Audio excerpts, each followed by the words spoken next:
Assalamualaikum warahmatullahi wabarakatuh dan salam sejahtera. Terima kasih banyak kerana sudi datang untuk menonton video saya pada hari ini. Dan bagi mereka yang baru pertama kali datang untuk menonton channel saya ataupun mereka yang masih lagi belum subscribe, saya mohon sampai anda untuk subscribe ke channel saya. Dan bagi mereka yang dah subscribe, saya mohon anda untuk kongsikan video ini kepada rakan-rakan serta ahli keluarga anda. Semoga apa yang saya nak kongsikan sedikit pada hari ini adalah satu perkongsian yang bermanfaat untuk kita semua, insya-Allah.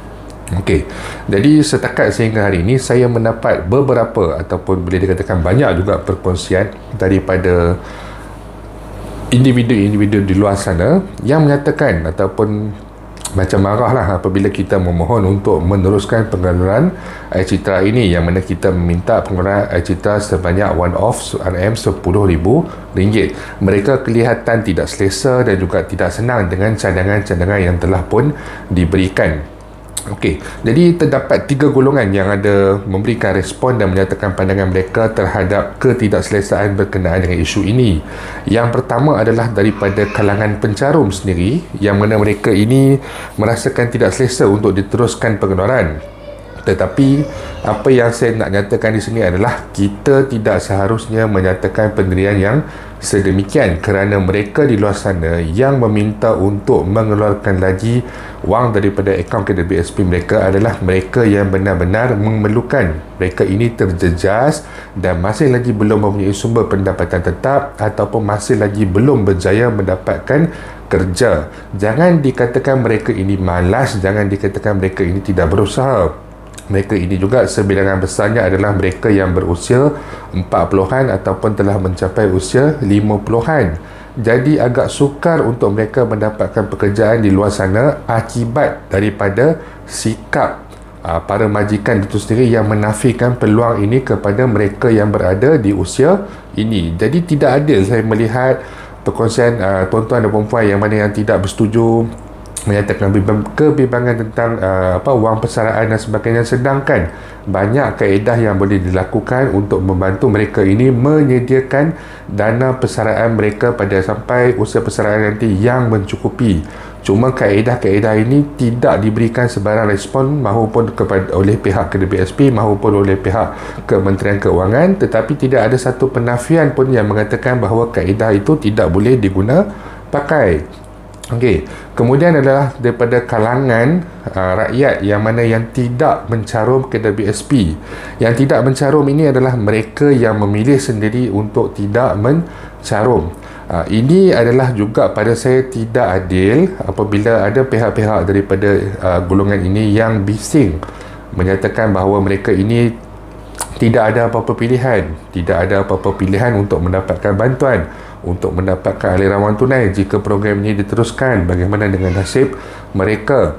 Tetapi apa yang saya boleh nyatakan di sini adalah ini adalah pilihan tuan-tuan dan perempuan sendiri. Apabila tuan-tuan dan perempuan memilih untuk bekerja sendiri namun tidak memilih untuk mencarum di dalam kumpulan wang simpanan pekerja, malah Pekeso juga ada menyediakan beberapa program bantuan keuangan kepada majikan dan sebagainya.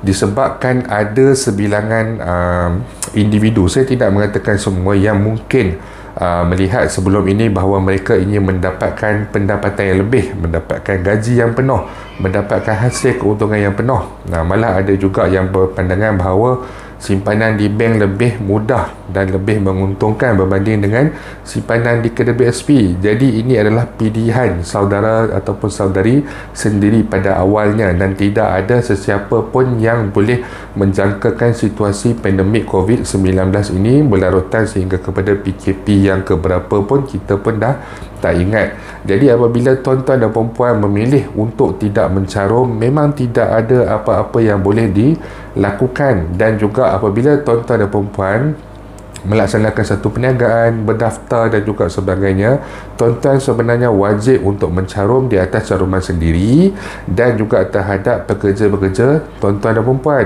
Bukan sahaja pekerjaan yang mungkin orang kata besar seperti pekerjaan di kilang sebagainya, malah jika kita bekerja sebagai pencuci di gerai makanan dan sebagainya, itu juga sebenarnya diwajibkan untuk mencarum. Tetapi inilah yang berlaku realitinya apabila ramai yang tidak mahu mencarum dan mengambil kesempatan sebelum ini.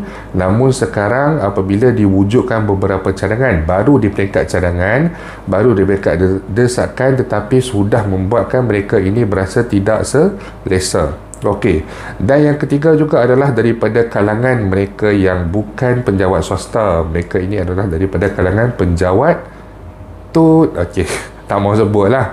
Okey, ramai juga yang bising. Ada juga yang bila jumpa saya macam cadangan yang kita berikan, cadangan yang kita ketengahkan, cadangan yang Datuk Seri Najib ketengahkan, dilihat tak adil. Kenapa mereka ini diberikan bantuan, diminta untuk diberikan bantuan berterusan? Macam mana pula daripada kalangan penjawat-penjawat tut ini? Mereka ini tak dapat apa-apa pun, dan apabila dikeluarkan wang daripada KWSP ini, diberikan pula cadangan macam mana untuk mengembalikan semula dana persaraan, diberikan cadangan untuk projek idea Bandar Malaysia, untuk pelaburan dan sebagainya, dividen yang lebih tinggi. Jadi kami ni yang penjawat tut ini macam mana? Kenapa kami tak dapat apa-apa pun? Tak adil lah di situ.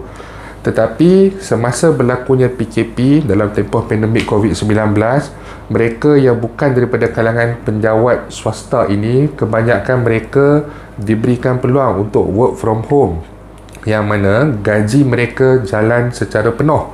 Tuan-tuan dan puan-puan mendapat gaji secara penuh.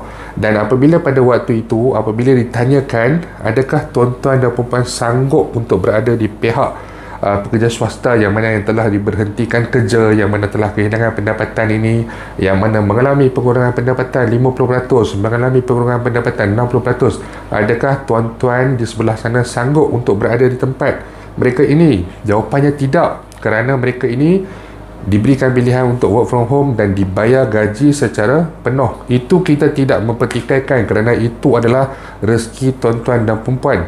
Tetapi apabila tuan-tuan dan perempuan mempertikaikan pula kenapa banyak sangat idea ataupun pejuang yang memperjuangkan hak untuk pencarum ini, sedangkan mereka ini tidak diberikan apa-apa pilihan, tuan-tuan sebenarnya salah. Kerana apabila sampai kepada usia persaraan nanti, tuan-tuan mempunyai faedah sebenarnya yang orang kata lebih terjamin berbanding dengan pencarum. Kita melihat sekarang ini dari segi faktanya, ramai pencarum yang akan mempunyai baki caruman yang kurang daripada RM240,000 apabila mencapai usia persaraan. Malah mungkin ada yang mempunyai sekitar sebulan RM100 sahaja jika mereka ini dijangkakan mencapai usia sehingga 75 tahun. Jadi apa yang kita nak rasa, maaf saya menggunakan perkataan iri hati, kenapa nak buat rasa iri hati dengan bantuan-bantuan yang dicadangkan ini, hak-hak yang diperjuangkan ini, sedangkan tuan-tuan mendapat orang kata faedah yang lebih baik? Kenapa kita perlu merasakan sedikit ada iri hati di dalam isu ini? Sebenarnya ini adalah rezeki masing-masing, dan rezeki mereka ini baru di tahap perjuangan, belum diluluskan pun. Dan kalau diberikan cadangan untuk dibayarkan BKM lebih tinggi sehingga 2 kali ganda jika mereka memilih untuk memasukkan semula bayaran BKM ke dalam akaun kedai BSP mereka, ini semua masih di peringkat cadangan sahaja dan belum ada persetujuan daripada pihak kerajaan. Jadi kenapa mereka, tuan-tuan dan puan-puan yang daripada sebelah sini merasakan tidak selesa, merasakan sedikit iri hati? Pada saya ini sangat-sangat tidak adil bagi mereka yang mempunyai pasangan yang mana satu adalah penjawat swasta yang telah mengalami kesan dalam tempoh PKP ini, dan si pasangan yang tadi adalah daripada kalangan penjawat tu ini. Mereka inilah yang hanya memahami situasi sebenar, dan mereka inilah yang, pasangan inilah yang menyokong keputusan jika diteruskan pengeluaran air citra sebanyak RM10,000 ini. Jadi individu-individu di luar sana yang merasakan tidak selesa dengan sebarang perjuangan ini, dengan sebarang tuntutan untuk air citra secara one off payment ini, saya minta anda berlapang dada, kerana rezeki kita ini luas. Kita semua perlu berusaha. Mereka ini juga, pencarum ini telah pun berusaha dan masih lagi berusaha. Cuma kita meminta bagi pihak mereka ini bagi mempermudahkan, bagi memberikan jalan yang lebih mudah kepada mereka. Jangan iri hati, jangan susah hati dengan rezeki tuan-tuan dan puan-puan. InsyaAllah rezeki kita semua ini ada, cuma kita perlu berusaha dengan lebih sedikit sahaja lagi. Jadi saya berharap sangat pihak-pihak di luar sana yang bukan daripada berkepentingan ataupun yang bukan daripada kalangan pencarum yang mengalami keterjejasan. Jadi saya berharap hentikanlah pandangan-pandangan yang tidak sihat ini, yang menyinggung perasaan mereka-mereka di luar sana ini, yang mana esoknya mereka sendiri tidak tahu sama ada mereka masih boleh mendapatkan makanan ataupun boleh mendapatkan wang tunai bagi meneruskan kehidupan ataupun tidak. Jadi itu saja yang saya nak kongsikan hari ini, dan insyaAllah jika ada sebarang perkembangan terbaru saya akan berkongsikan kepada anda semua kelak. Dan bagi mereka yang mempunyai sebarang pandangan, sebarang masalah ataupun sebarang persoalan, anda boleh utarakan di ruangan YouTube ataupun di ruangan Facebook saya. Itu saja untuk hari ini. Terima kasih banyak kerana sudi datang untuk menonton. InsyaAllah kita akan jumpa lagi. Jangan lupa untuk share, jangan lupa untuk subscribe. Assalamualaikum warahmatullahi wabarakatuh.